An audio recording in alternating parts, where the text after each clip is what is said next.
Inside Story is it's a tool, it's a training tool for people wanting to learn how to use clean language and systemic modeling in practical applications in ways that make a simple,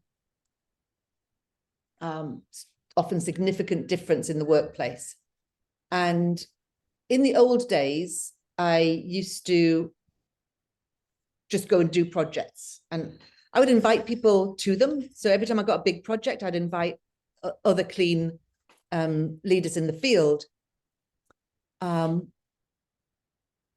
But if somebody wanted to stay on and learn systemic modeling from me, they would just need to come and hang out with me long enough until they could do it. Mm-hmm. Now we've tried to codify it into training. Now, the trouble with training is it sort of goes, oh, well, this is how you do it. You do this, then you do this, then you do this, then you do this. But obviously that's not how you do it. That's a set of principles, a set of skills, and a set of models that when you're out in the wild, you have to make them, you have to pick and choose, and your allegiance changes, and you put them in a bespoke order. Yeah. And you have to see what's happening as it goes along. Yeah. Yes. And because I don't want students to just go into a client and do, what it says in the manual, they need to have some exposure to a live project. And so what I decided to do, particularly when things started to go online, is I created this thing called the Inside Story. And what I try to do is, so supposing I've got a real project. So we've got an organization, there's some disparity in a team, it's causing issues, and they want to say disparity. What did you say there? A disparity, yeah. And they call me in. And so if I've got a bit of an inkling that it's going to be an interesting project, then I might invite a bunch of systemic modeling students to come along, and I'll maybe meet them before I have that phone call online. I might meet them after I've had that phone call, and then go, okay, what's the next bit? So how do you do the initial conversation? Why would you do clean scoping either individually or with a small group? Why would you do it like that? What's the design process? How do you design a project bespoke for an organization? And then what happens as you go along? Mm. What's important about it is you get the real life nuances, but also I understand then all the things that I'm forgetting to put in the training because it seems so obvious to me. Or nuances, because you can't, somebody could do, 30 days of training, and then they'll come to me and say, well, but you didn't say that you could use this tool like that. And I said, well, of course I couldn't. I've got 25 years of doing this. So it allows people to see a nuance of, oh, I see, I could adapt it like this. Mm. Mm. And one of the things that I realize is really, really important about the groups for me is it's to do with the quality of the questions asked and the quality of the contributions. So for example, if somebody is relatively new to systemic modeling or hasn't developed their own clean stance sufficiently, they might come in and say, oh, I might share something that happened in the clean scoping, and they might say something like, oh, well, that exec team isn't, they haven't sent out their things wide enough. It's no wonder it's going wrong. And I know that their comment is adjacent to their experience of running exec teams, not to the client. And so although it might be interesting.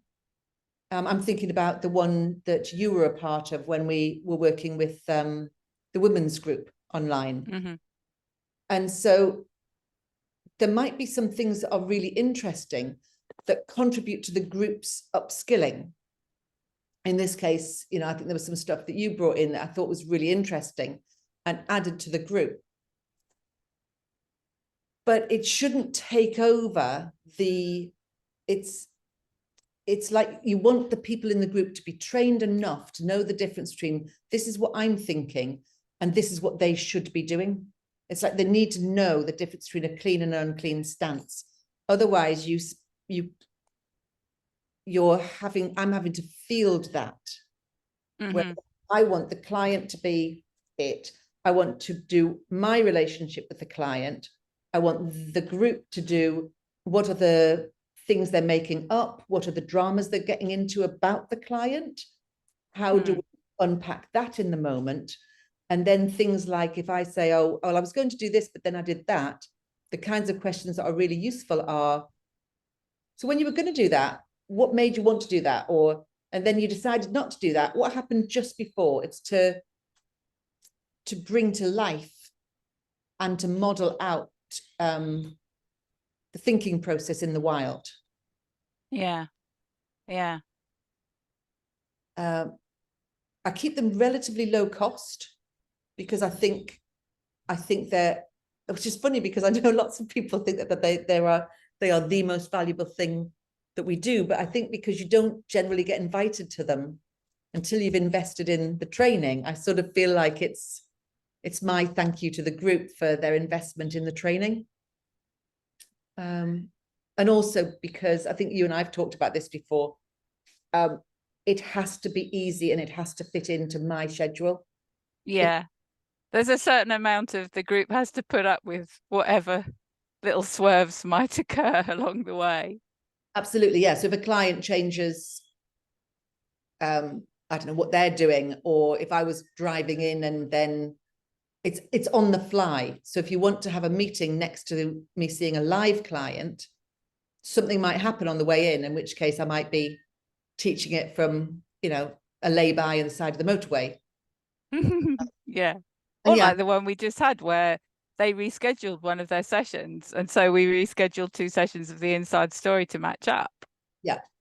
Yeah. So you do expect a certain amount of flexibility. I think the other thing to talk about it is it also requires a really high level of confidentiality. Mm-hmm. So it does become like a little, you know, what goes on tour stays on tour. It becomes a little journey that a group go on together that they can refer to and go, you know, there's one when we were working with a group of dinner ladies that was extraordinary. It was an extraordinary piece of work. And I'd never train, how do you train deep embedded conflict where the group hasn't spoken to each other pleasantly for, you know, 2 years and work in the same room without speaking to each other, and will only give you 25 minutes on a Friday evening. That's the only time you've got to train them, the last 25 minutes of a Friday. And you'd never train that, but we did it, and it was the change in dynamic was huge. And so it's yeah. Although I was just thinking that's great when it goes well. And I know the one that we've just done, there was a middle session of the bespoke thing where I was like, do you know what? That was really crap. I don't know what it's, I think it feels like. But I think, yeah, that's interesting as well, though. It's both heartening that someone of your experience can mess it up sometimes. But also when you were unpacking, how did I take that wrong turn? That's very illuminating. Maybe you've saved us from taking a similar wrong turn in the future. Yes. Yeah. When do you start getting too hopeful and then you stop working adjacent to the client and more adjacent to your hope? Yeah. Yeah. So coming back to the questions then, can you put in a nutshell some of the qualities of a question that when it's asked in an inside story is because obviously there could be a lot of different questions, but is there something that they have in common when they do that very useful thing of pulling out a line of your thinking for everyone to see? Yes, or challenge me. Yeah. So there's three kinds of questions. So really useful ones are where the person who's in the group is kind of almost trying on what I'm sharing while I'm sharing it, and then says something like, oh, hang on a minute, stop. I don't know how you made that decision. Yeah. You know, you've skipped a bit. What about this bit here? That's really useful. Like, so I might say something, if I go back to dinner ladies, I might say something like, yeah, I went into the kitchen and introduced myself. And then I carried on about something the next stage. And they were like, hang on. What's the process by which you decided what to say? And I was like, oh yeah, there is a process. It's really clear. But it's so obvious to me because I've been doing this such a long time. I didn't think, oh, of course, they need to know what you say and don't say. Otherwise they'll come in and, I don't know, try and convince people or, yeah. So yeah, those questions. So it's like if somebody's hearing you tell the story and they're like, well, wait, what about this bit though? Yeah. So that's a useful kind. That's really useful.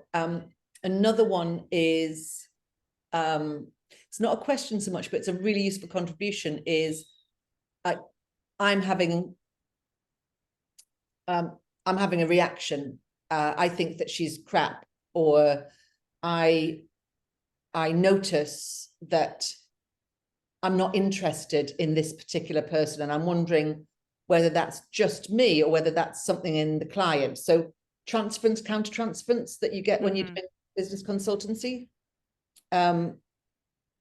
If people can bring that up, that's great. If they can't, they're probably more likely to say something like, yes, but we shouldn't be listening to her. We should be listening to this one instead. And I then have to pick up the fact that they're having a drama reaction, and I then have to go into training mode rather than mode. So it's okay, and I don't expect everyone in the group to be, fully able to name all their own patterns. And then the other one that's really useful is calling me out on assumptions I'm making. So there was maybe 3 inside stories ago, there was somebody in the senior leadership team, and it was difficult for me to think about them or talk about them without it showing in some way that I didn't trust them. Really interesting, because in clean language, I don't have to trust people. I work with untrustworthy people all the time. But there was something about them that I was having a reaction in my system that meant I was not accepting and extending them in the same way. I was welcoming their stuff in the same way. I wasn't treating them properly. And so to have, I think it was Gudrun, call me out on that regularly allowed me to unpack it and put it to bed, so that then I could do a good job in front of the client. And what did that look like then? What kind of things would Gudrun say in that example? She'd say, are you in drama? Are you having a reaction? And I'd be like, oh yeah, I am. Okay, so what have you seen and heard that's making you have that reaction? I'm like, okay, it's because she says this, but she's done this. And then she'd say, but other people say one thing and do the other thing, and you don't have that reaction. So what else is here? And I'm like, oh. So it's hard, but I think it's important, because it's the level of development that to develop a really strong, clean stance and a strong ability to start to facilitate a group. It's important to be robust enough to have your shit called out, beautifully by colleagues. And, the first 3 years that I was learning this, I worked all the time with Dee Berridge, and she was brilliant at calling me out on all sorts of things. Yeah, so you do want strong colleagues, and I think inside story is a way of getting a nice little partnership, diverse thinking team to help you do the planning. So just one other thing about that, in case anyone who's listening to this is thinking, oh, I'd like to come. I am not as accommodating when we're doing inside stories. I might sometimes be in training mode. So that is, I'm thinking about the one that we've just done. If somebody says, well, I think this, and this, I'll be like, no, that's not happening. And I might be quite snappy or dismissive because I'm actually doing the thinking live. I'm not teaching it, I'm doing it. So I need the group to be people who are also quite, robust as well, and don't, and in that moment maybe could hold it. Maybe even if they did feel dismissed, they could hold that for a minute, let that bit of thinking finish, and then say, so when I was saying that and you went blah, blah, blah, blah, what was happening for you? And then I'll be able to unpack it. But yeah, it's quite an anti-fragile team. It's a team that grows from wrestling with ideas. So if anyone wants to do it, we generally say, and I do think it's a good line in the sand. We say you should need to have done Clean for Teams, probably DramaFree Conversations, and at least 2 modules of systemic modeling rolling program, because it's not a teaching course, it's a modeling live with clients thinking project. So if you haven't done that and you really, really want to come along, then we'd probably need to make some special provision. If it was an area that really interested you. But generally, I think we keep those limited to no more than 1 person in the group who doesn't have at least that level of training. I think that's only fair to the speed at which that thinking has to take place. Do you want to say a little bit? Well, maybe I'll just say this, that the recent one that we ran, we took expressions of interest, and then you decided, didn't you, these are the people that I will invite. Yes. You wouldn't necessarily invite everybody who was interested. You have to look at what's going to work in the group.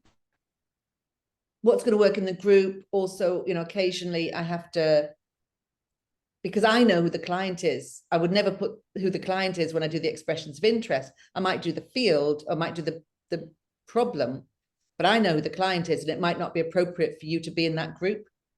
Yeah. We've got one at the moment on chronic fatigue syndrome, and there are just some people that can't be in the group because some of the clients in the group they know each other, and so wouldn't be able to maintain their confidentiality. And so you don't always know why you've been turned down. You can ask me, but if I'm very vague, it's probably because you know the person or the people, or it's too close to the field you work in. So anything else you want to cover?